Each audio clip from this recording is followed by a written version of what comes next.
Hey there, quick video here on grouping observations for a home inspection report to just write clear observations that are easy for clients to read and understand.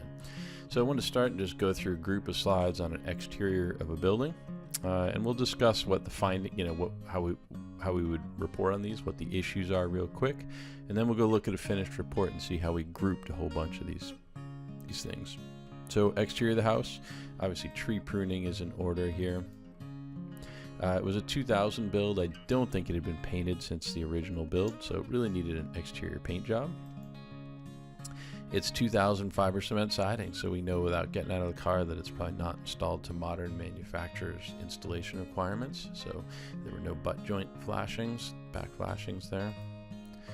Caulking failure, paint failure, missing flashings for mounting blocks, as well as caulking failure, caulking and paint failure at freeze boards, caulking failure at window trim butt joints or mitered joints, paint failure, that same mounting block flashing issue, loose light. The entry porch had settled, so the slab here had settled. There's a porch or a post over here that's got some wood decay in it. You'll see pictures of that.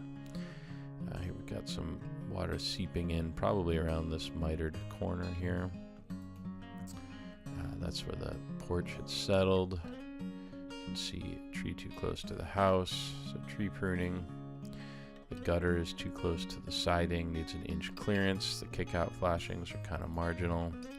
This was obviously a bigger deal, some wood rot at window trim here. Same gutter issue. This is where the slab in the front had settled, those front stairs. The front porch had no bolts for the ledger board. Rot in the wooden post at that entry porch. Disconnected downspout drain, missing holes in the screen. Lost seals here, so the desiccant strips all corroded. Pruning trees, butt joint flashings. We won't get into that. Again, mounting blocks with no flashings. Fascia here that's starting to get decay because there's no diverter. Pretty funny stairs there.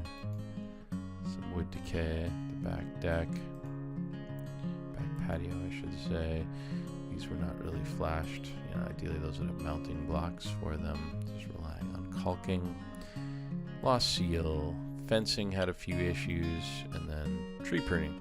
So it's just a real whirlwind through the outside, but we've got a bunch of different things going on, right? Some siding things, some roofing things, some window things. So let's look at a finished report, see how we grouped stuff to try to make a clear, simple report.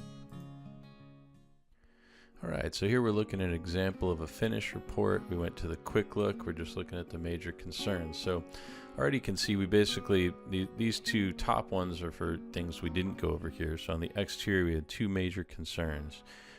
We had basically issues with the siding and trim system, and we had the settlement at the front porch. And I think those were two distinct issues. I mean, one might involve a slab jack type company to fix that slab as part of the carpentry repairs, and the siding was also a single general contractor. So whenever I'm grouping things, I'm trying to think like, well, who are the people that are going to come in and do these repairs? So that would be a way to think about it. So let's go into the report here, and we'll go under exterior garage.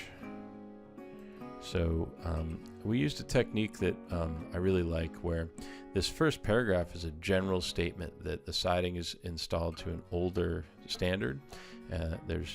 Inspection revealed the need for both repairs as well as some installations that are not consistent with modern manufacturers' installation requirements.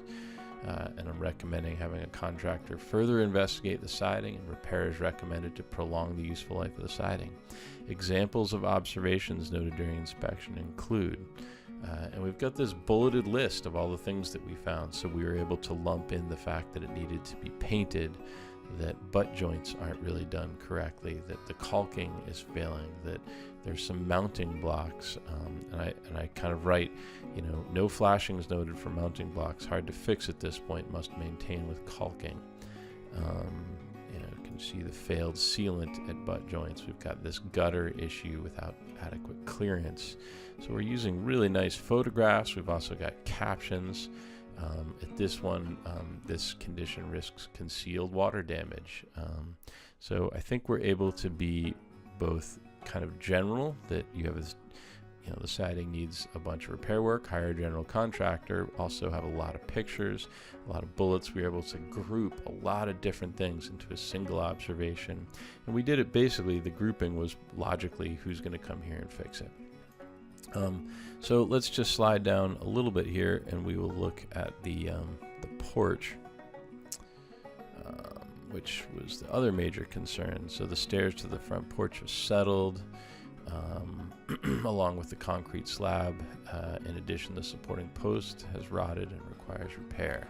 So we've got pictures of the rotted post. We've got the settlement. You can see where the stringer or the riser actually cracked right here. This slab is kind of undermined and settled, so that was a different grouping there.